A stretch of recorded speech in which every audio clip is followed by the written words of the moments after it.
Hello and greetings, everyone. My name is Eric Cottle. I'm a partner in the New York and Pittsburgh offices.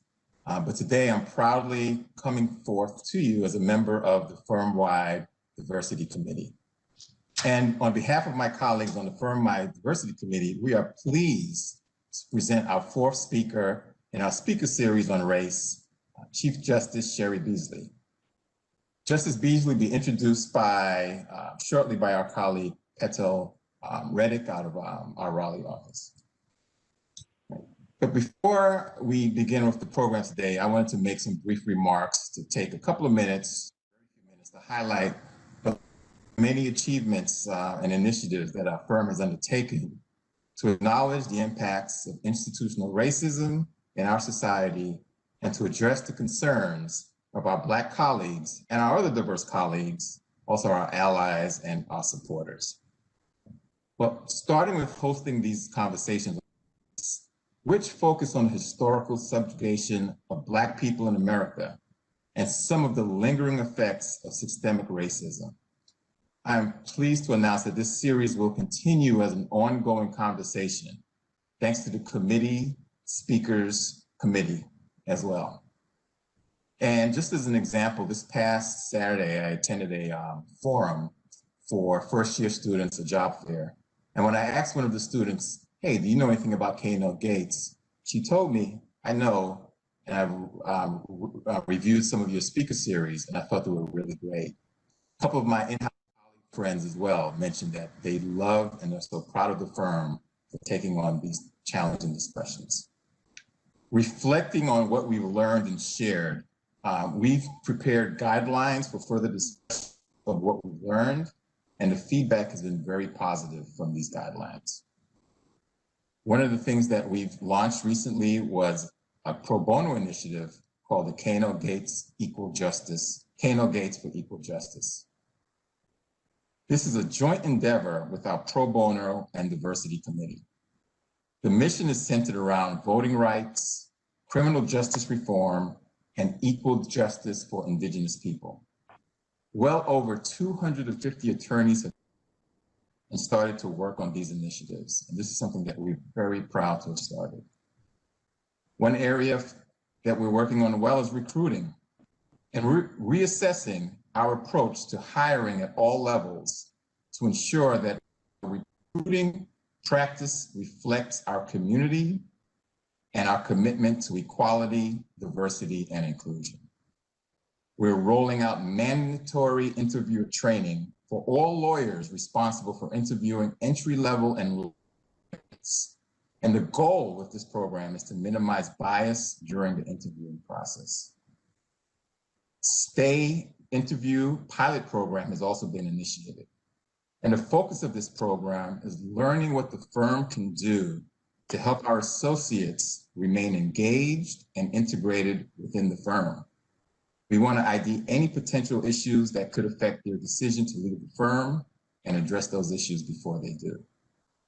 We're also having a performance evaluation training where we conduct an effective performance evaluation. We look at how unconscious bias affects writing and the presentation of reviews to ensure that we're minimizing the role bias has in these evaluations.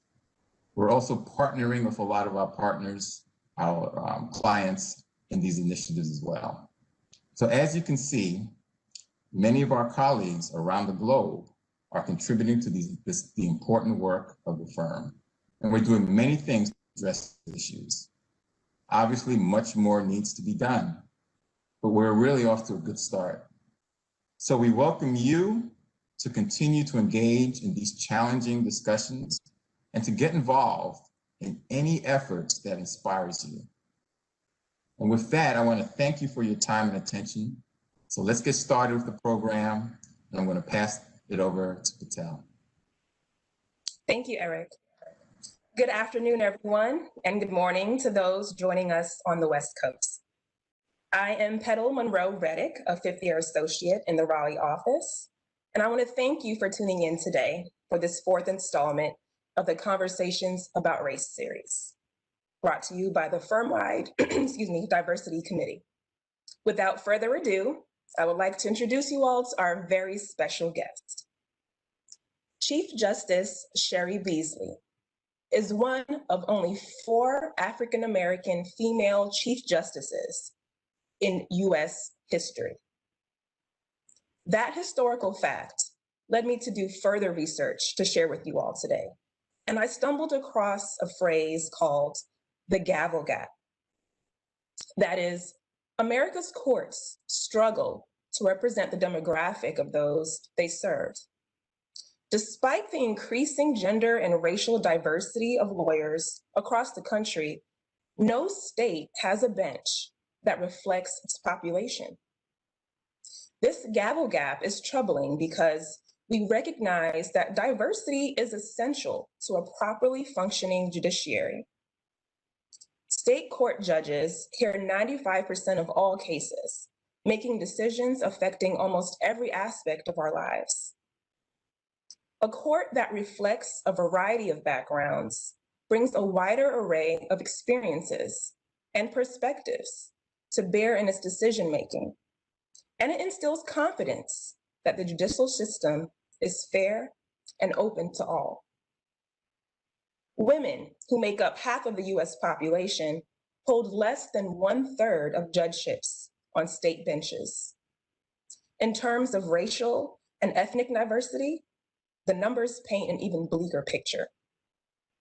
Nationwide, people of color make up roughly 40% of the population, but less than 20% of state judges.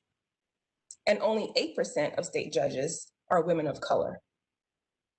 African Americans in general only make up 5% of the legal profession, and 2% are African American women. Those realities are particularly evident with respect to diversity in leadership on the bench. North Carolina saw its first female Chief Justice in 1970, the first African American Chief Justice in 1999, and 20 years later, the first African American female Chief Justice. To date, 11 states still have never had a female Chief Justice.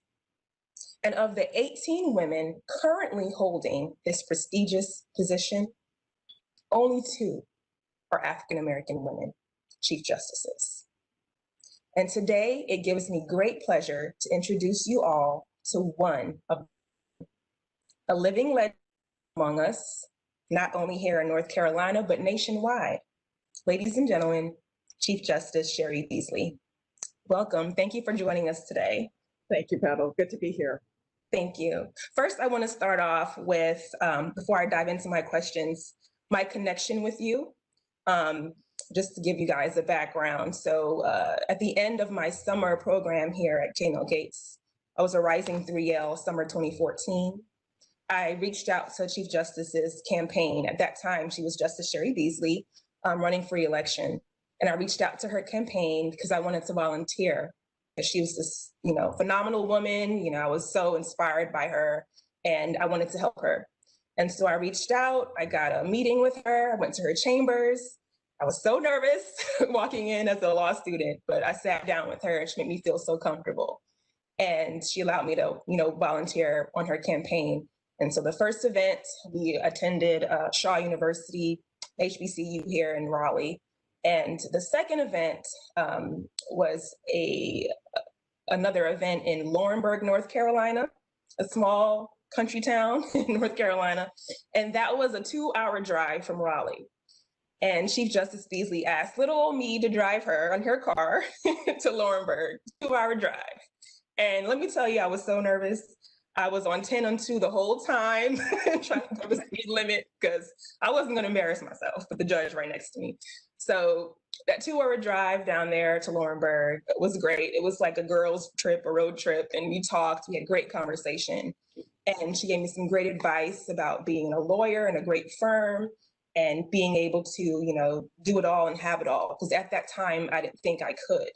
And, now as a mother, in big law, I feel like I'm capable, and she gave me that confidence. And so I thank you And thank you for always saying yes to me. Even when I passed the bar in 2015, I asked you personally to swear me in. I didn't want to be in one of those big, grand ceremonies that everyone gets sworn in at the same time. I wanted to have a more personal, intimate setting. And so I reached out to her and she gladly obliged, and she walked that day in the rain from the courthouse to the house, and she swore me in front of my parents. And I just thank you again for saying yes and for always being so approachable and, willing. So thank you again for joining us. Okay, so can you please share with us a little bit about your background, where you grew up, where you attended undergrad and law school?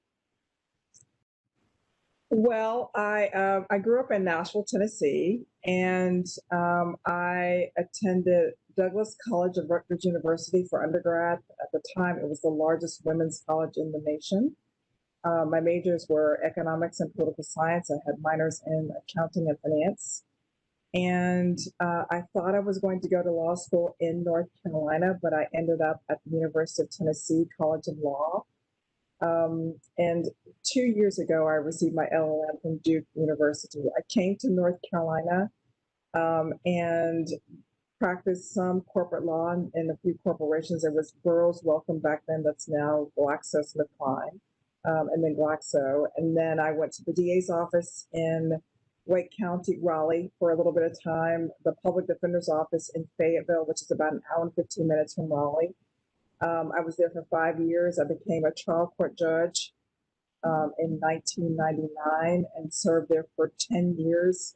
Family court, civil court, juvenile, traffic, and criminal. I was elected to the Court of Appeals in 2008. I served there for 4 years and served on the Supreme Court of North Carolina for 7 years, and I've served as Chief Justice for almost a year and a half. Yes. And you mentioned that you earned your degree at Duke. That was your LLM degree, and you were already a judge at that time. Why was that important to you to go back and get that degree? Well, I just thought it would be a wonderful way to, and the LLM is in Judicial Studies, so it is a program for judges. I thought it would be a wonderful opportunity, and it was to think about the science of judging, if you will. And it was phenomenal to be able to go back to school as a much older student, to pull all-nighters, because I was still serving on the Supreme Court, and so I was still appearing in court. So it was a phenomenal time to really delve into the scholarship of this work with real professors and colleagues from all over the world. And it was really a life-changing experience. I'm glad I did it. That's great. Now let's take it back to what initially inspired you to pursue a career in law. Well, I can't tell you, frankly, that I initially was drawn to law as the profession. What I did know is that I would be an advocate. So I thought about many graduate programs. I thought about business and healthcare and public health and social work and a whole host of things. I applied to many graduate programs and ultimately decided on law. But the advocacy piece is what I could really see. And when I graduated from law school, I worked at the Tennessee Human Relations Commission, where we just investigated claims of discrimination based on race, gender, ability in places of public accommodation, housing, and employment.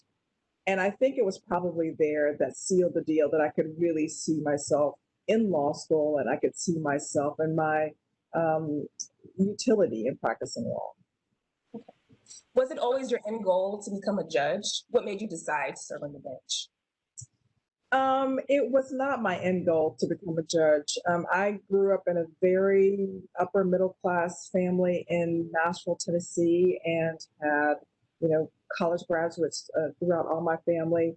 But I did not see a judge who looked like me until I had finished law school. I was in Raleigh. And so I didn't even think about aspiring to serve as a judge. I'm glad I did finally see an African-American woman serving as a judge, and we became friends, and literally my path has tracked hers. That's great. And that was Justice Patricia Timmons Goodson, who is now a candidate for Congress. That's right. Okay, the news of you being appointed the first African-American female Chief Justice in North Carolina's history received a nationwide response. How did the gravity of that moment impact you personally? It actually received an international response. I literally heard from thousands of people from all over the world. It was just amazing. And it was fascinating that so many people saw my appointment as some victory for themselves.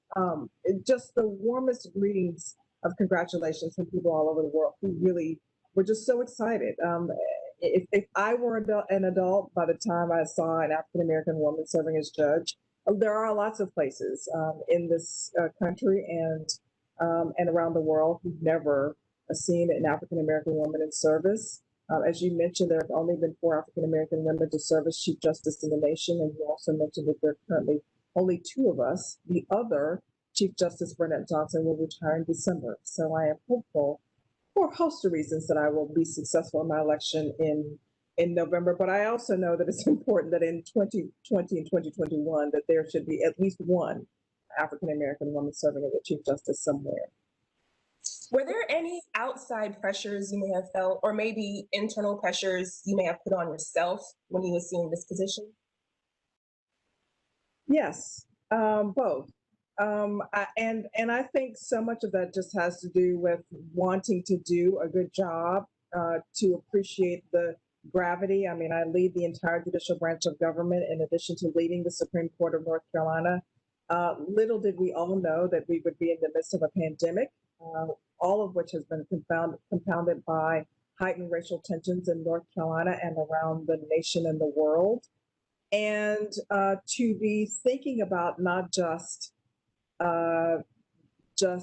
executing our work in the courts in normal fashion, but to be thinking about how to keep people safe, lawyers and the public and others who use our courts, but also thinking about how to timely handle our cases has been quite an undertaking. So I must say there was quite a bit of pressure, but I will also say that I work with really wonderful people and I have enjoyed every single moment. Yes, and we enjoyed having you be the leader. The North Carolina Supreme Court recently released a ruling penned by Justice Anita Earls that acknowledged racial bias in jury selection. Can you talk about the significance of that case? Well, it's not at all a secret, and then I have since written an opinion that talked about the same, where in North Carolina, for us, those of us as lawyers who know what the Babson challenge is, that jurors the court can assess whether or not jurors have been wrongfully dismissed from the venire because of race. In North Carolina, there had only been 2 Babson challenges upheld. And when those jurors or members of the venire were dismissed, they were white members, not African-American members. So North Carolina really needed to take another look at how we were or not applying Babson. And I think holistically, as a court system, we are looking at race differently. When George Floyd passed away, I was the first Chief Justice in the nation to publicly make a statement about how there were protests and are across North Carolina and so many other places in this nation, and that all of us, whether we are lawyers or in corporations or in courts, and all of our institutions need to be responsive, that the rallying cry is for all of us. That when people come to our courts and believe that there are 2 kinds of justice, the Chief Justice has to take notice of that. We have data which supports that. The prior Chief Justice commissioned that study, and so we know that to be the case. So we've got to be responsive. And I'd love to hear Eric talk about the things that you all are doing at your law firm to address racial disparities. And we are taking many of the same kinds of measures in our courts to address racial and gender disparities and inequities. Yes, you just mentioned this past June, you delivered a heartfelt address from the court chambers following the deaths of Ahmaud Arbery, Breonna Taylor, and George Floyd. And some of your remarks included, in quote, "Racism and prejudice stubbornly persist in the state, and Black people continue to see unequal treatment through the judicial system. These protests highlight the despair and injustice that continue to plague Black communities, but the state needs to hear the message, even when we are saddened by the way it is delivered." Can you elaborate on your thoughts on systemic racism in the judicial system? Well, and I also said that as the Chief Justice, that all of us, as judges and other leaders in our courts, must take ownership and responsibility for the outcomes in the cases that come before the courts. And I said that we must do better and we must be better. And it does mean that we're having very difficult, constructive conversations around racial disparities in our courts. That much of that may not be intended, and but even though if it's happening, whether it's intended or not, we've got to address it. We are addressing education of judges and other court leaders. I'm excited about the fact that there were Chief Justices from all over the nation after I made that statement who reached out, who said, I don't know what to do, but I know we should be doing something. And so it's been really fruitful to have that dialogue with other courts about how they should go forward. And in our own court system, we are developing a whole race and gender equity commission. It's important that this be a long-lasting, deep dive commission, not just to study whether or not there is a problem. There's enough data that suggests that there is, but how going forward do we practically make changes in our courts and not be in denial? We must acknowledge the very difficult history of discrimination in this nation and the history of slavery, which makes everybody uncomfortable. And I think often when we're talking about race, I think people think that it is only uncomfortable for white people. And that's not true. It's uncomfortable for everybody to be talking about race and to be having constructive conversations, not just how I feel about it, but constructive conversations which rely on empirical data and outcomes. And so that's a very different way for courts to interact and for us to be thinking about our work. And so I'm thankful that judges and clerks and district attorneys have embraced the novelty, but also take a commitment. It's not something that started, these problems didn't start overnight, and they won't end overnight. So it really does take a long-term commitment for all of us to decide that we really want to do better and that we will. What proactive steps do you think people and law firms can take to become better allies and effectively promote diversity and inclusion?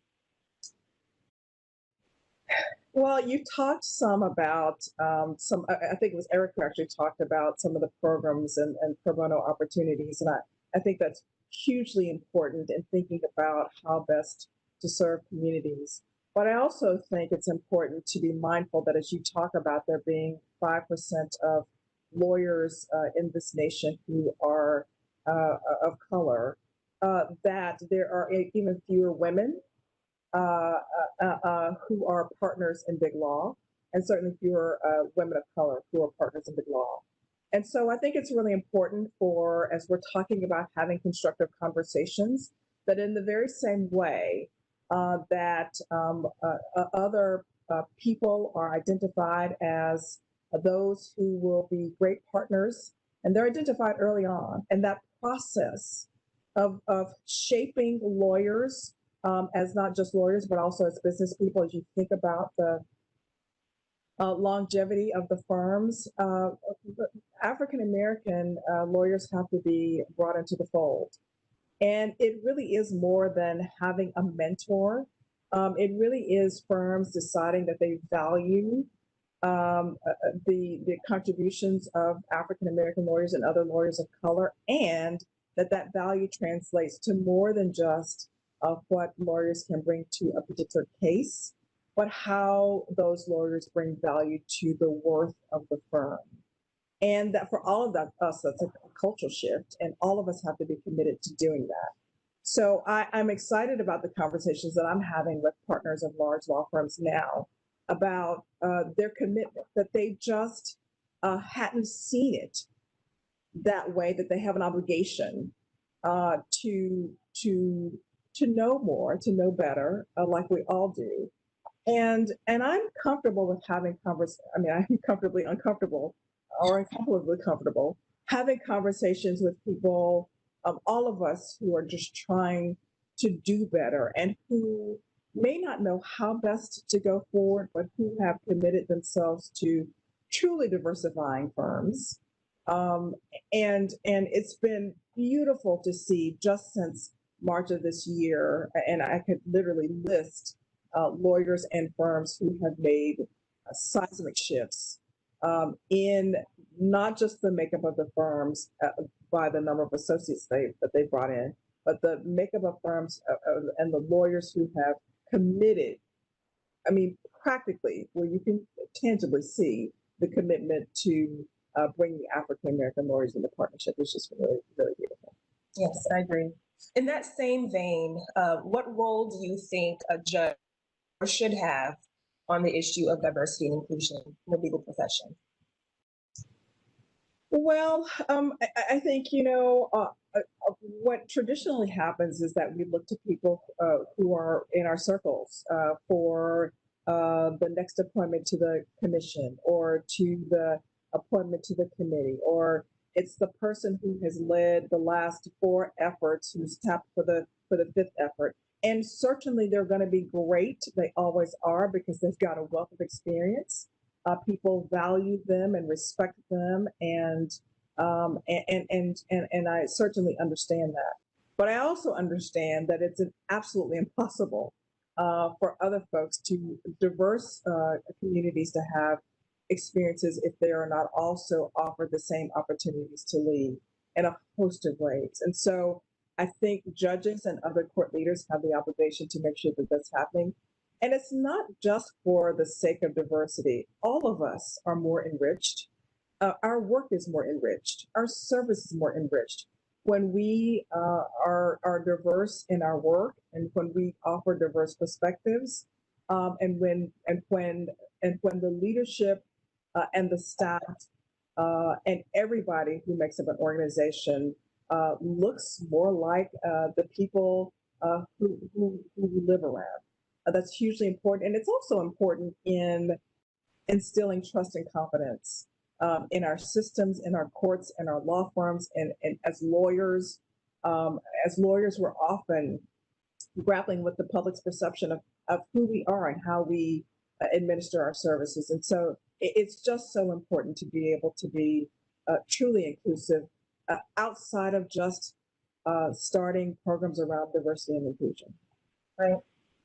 Reflecting on your time as Chief Justice and your time as a justice in the Supreme Court and even in the Court of Appeals, are there any monumental court decisions during your time that stand out to you or that you were part of along those lines of social justice? Well, I'm not an activist. I'm a judge, and I've been a judge for 21 years. And so that's never my goal to make decisions around social justice. There have certainly been a lot of decisions that I've made that have impacted people's lives. And frankly, when people come to court, when people seek your advice and the advice of your colleagues, they're coming for their own specific interests generally, and those interests may impact a lot of people. But people don't tend to come to court when things are well for them individually. And so I think it's important to be mindful in making decisions in that way. There certainly have been a host of decisions that I have made either on the trial court level, which impacted families, and I can think of a host of them, a host of cases that where I represented a person, and the whole family was in some way impacted by that. And so I just think it's important for all of us as lawyers to be mindful that our reach is and can be broad. Our impact, whether we realize it, is broad. And I think because of that, we really do have a heightened obligation to make sure that we are mindful that the decisions we're making, whether it's in a case as a lawyer or as a judge, need to have some sort of fair-handed application in the work that we do. In the wake of the current social climate that we're in, what are you most hopeful for in the future? You know, this climate is plagued by the pandemic. And there are people who are experiencing life very differently than most of us who are on this WebEx.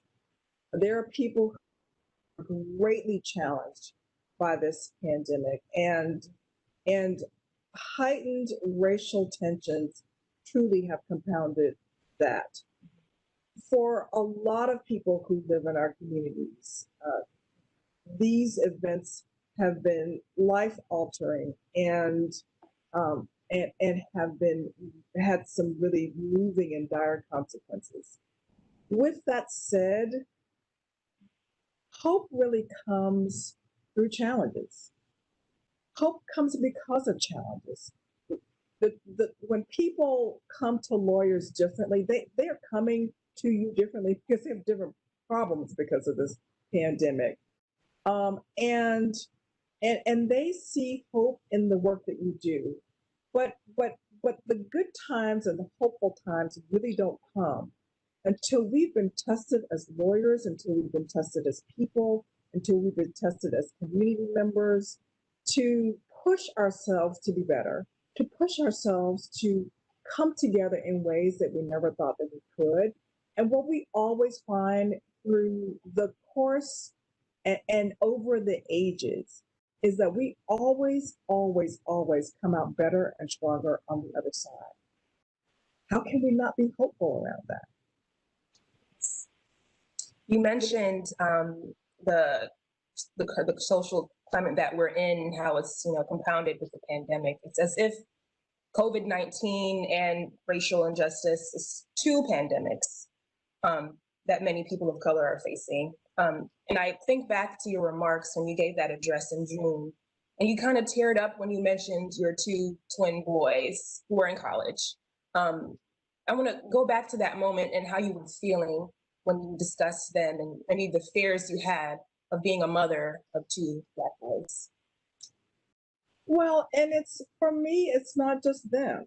Our society is really at a crossroads. It's at a pivotal point. There are people who are gravely hurting around heightened racial tensions. And so much of the distress and conflict that we see is that most of us really haven't been cultivated to know how to think about it and how to address it and how to be able to hear the other perspective, regardless of race. And so the emotion that I continue to feel, is not just about my sons, who I love dearly. It's about being a member of the community. I'm the Chief Justice, but I'm also a member of our state community and our international community. And when people are suffering and going through this really difficult time, it is moving to me. And I can ill afford to sit back on the sidelines to let it be their problem. It's important for all of us to find our roles appropriately, but how all of us can be engaged in moving our communities forward so that we can get to the other side of these challenges and be better and stronger. On that same note, when I was looking at your remarks, I thought recently our former First Lady, Michelle Obama, in her podcast, she mentioned just the current climate that we're in. It was as if she was in a mini depression, just seeing countless others people of color being killed. And those images, floating on social media and online, and it's just always embedded, and you've kind of become desensitized to it in a bit. How has it affected you personally? Just the constant, social injustice and murders of Black people. Well, I was speaking with our Chief District Court judges this morning, and even before the pandemic, I talked a lot about mental health because I think often as leaders, and that's all of us who are here today, people come to you and they expect you to be experts about a whole lot of things, not just the areas of practice, but they expect you to lead the committee and coach the baseball team and figure out the problems in the schools. They expect you to do a whole lot of things. And so I think often when we are the ones for the go-to people, we don't have the proper outlets to talk about how we are handling the stresses around this. And even more so, I'm talking with lawyers and judges about how to do that in a healthy way. I was very glad that part of the rest of the seminar that the Chief District Court judges had today really focused around mental health, because I think it would, as a part of us being better, we've got to think differently around mental health issues. And all of us are feeling something about what's happening in our communities. All of us are. And how we digest that and how we work through that is hugely important. And, I think this gives us all an opportunity to really be more forthcoming about the fact that that these are difficult times. One of the great things is I've talked a lot about the challenges about this pandemic. One of the benefits has been the fact that I'm able to talk with all these people from around the world right now. And we hadn't socialized ourselves, even though we have the technology, to think about interacting in this way. And one of the other beauties has been hearing the children in the background when I'm talking with lawyers, or, to hear the dog barking, because it's really allowed us to meet each other differently, to really see past Cheri Beasley, the Chief Justice, or Cheri Beasley, the one who's speaking out on race, but to really appreciate each other's humanity. And I really do think in so many ways, it's been healthy for me and for a lot of people that we've had conversations that we never would have had before. And I talk to lawyers all day long, and we talk about motions and we talk about the other kinds of professional things. But I think the fact that we've been able to relate on a very different level has allowed us to see each other, not just as people, but as people who are grappling with the challenges that the pandemic and the heightened racial tensions place on all of us, and how we are dealing with them. And the how we are dealing with them piece is the piece that we never would have gotten to at the level that we're addressing that on a 101 or 2 or 3 basis. And we're having these conversations virtually. So I have really appreciated that piece. I am greatly challenged, as are all of us. It's an election year for me, but everybody is feeling that piece in a lot of ways if you're in this country. And we have a pandemic and heightened racial tensions, and there are issues around the economy and so many other things that impact the people around us. And so we all are impacted in some way. And I think, but dealing virtually also changes and shifts the way that we build community, which is also a little strange. I mean, I wish I could be there in person with you all.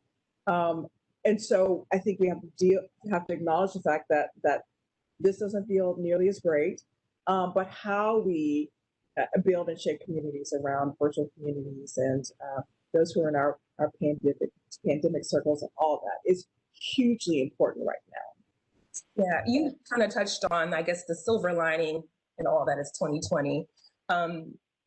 What adjustments have you made personally and professionally during the pandemic? I know you were doing a lot of virtual oral arguments. How's that going? We've had arguments Monday, Tuesday, and Wednesday this week, and they've actually gone very, very well. We obviously have lawyers who are not just from the state of North Carolina, but they are from all over the nation. And for them not to have to fly to be physically in the court, I mean, I think everybody was reluctant initially. I think lawyers often thought that their advocacy would in some way be compromised. But I think we all realize that, this actually works out pretty well. For all of us, I think we hear the dogs barking sometimes. And where's the mute button and how do we get on all that? Thankfully, that's gotten a little smoother over time. But it is weird to me to not be able to go. I mean, this time of the year, I would be gone 4 to 5 days a week because those campaign trips you talked about, I would be traipsing all over the state right now. That's not happening. On the plus side, I can be in Asheville, which is on the far end of the state, at 6, and I can be in Wilmington, which is on the coast, at 7. And so I would not have been able to do that pre-pandemic. So, where there are challenges around this new way of being, there are also huge benefits. You mentioned the dog barking. I wanted to give a little shout out to our managing partner, Lee. He wanted to know, how was your dog Stanley doing? I know he's made his grand debut on the campaign trail. First to tell everyone what kind of dog Stanley is. Stanley Clark Beasley Owens is a Shih Tzu, and Stanley, even in the pandemic, is living his best life. He does miss his brothers, and one of the 2 brothers between Thomas and Matthew is his favorite, and so he sleeps on his pillow, Matthew's pillow, and licks it and all that. But Stanley is just great. I really loved getting the email from Stanley, and I was like, wait, what is this? And I opened it up. It was just so cute, so endearing. You mentioned, you were able during the pandemic now to, be in Asheville at one time and be in Wilmington the other time. What's the benefits or plus sides to campaigning during a pandemic? What are the plus sides to campaigning during a pandemic? Yeah. I don't know. It's just really weird. I mean, so much of our lives are now operated virtually, and so that most people are not campaigning in this traditional ways. It's very strange not to be at large rallies and to be able to shake hands with people and to feel that energy and excitement in the same way. I mean, I miss that. I appreciate that part of campaigning. So all of that is very different, and it feels different to sort of figure out the barometer of how things are going. Thankfully, they're going pretty well. It's been an interesting time, that's for sure. For sure. In closing, would you like to leave any remarks with, how we are in this current climate and what you're hopeful for in 2021? Well, I am excited to hear about your new initiatives. I'm excited that all of us are thinking differently about how we can do our work. I'm excited that all of us are thinking about outreach differently. And I trust that your firm will also be thinking about how to increase the number of partners who are women and of color. All of that is hugely important. I'm excited about our Faith and Justice initiative. We planned it a year ago, and little did we know that in the height of this pandemic, we would clergy would be referring people to legal assistance at no cost to them. And so you have lawyers who are interested in the intersection of justice and law and faith. Please go to ncfaithandjusticealliance.org. It's been really exciting to see places of worship and faith organizations hosting legal clinics as well. I'm excited about Guide and File, which is a new tool that we implemented just this week to help lawyers and pro se litigants auto-populate the filings, and they can print those and take them to the judge. So I'm excited about our COVID-19 Small Business and Nonprofit Initiative, where we are, the Chief Justice's Equal Access to Justice Commission is providing legal assistance at no cost to small businesses and nonprofits who are having issues around the CARES Act and a whole host of other things. And so I think the pandemic and the heightened racial tensions really have pushed us to be innovative. These times have pushed us to be better and to do better. They've pushed us to think about what the needs of our communities are differently and how we should best respond. So I am deeply excited, though we remain challenged, and this pandemic doesn't look like it is ending anytime soon. We're making those assessments about how to best to go forward on our courts every single day.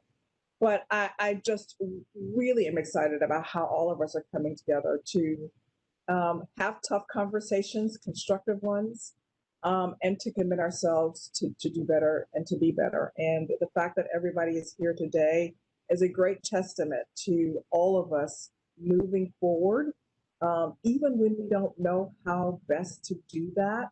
And I think it's okay that we don't, but we do have to move in some direction. Yes, and thank you for that. And I want to wrap it up and say thank you all for joining us today. Special thanks to the firm-wide diversity committee and those in our RTP and Raleigh offices for putting this lovely program together.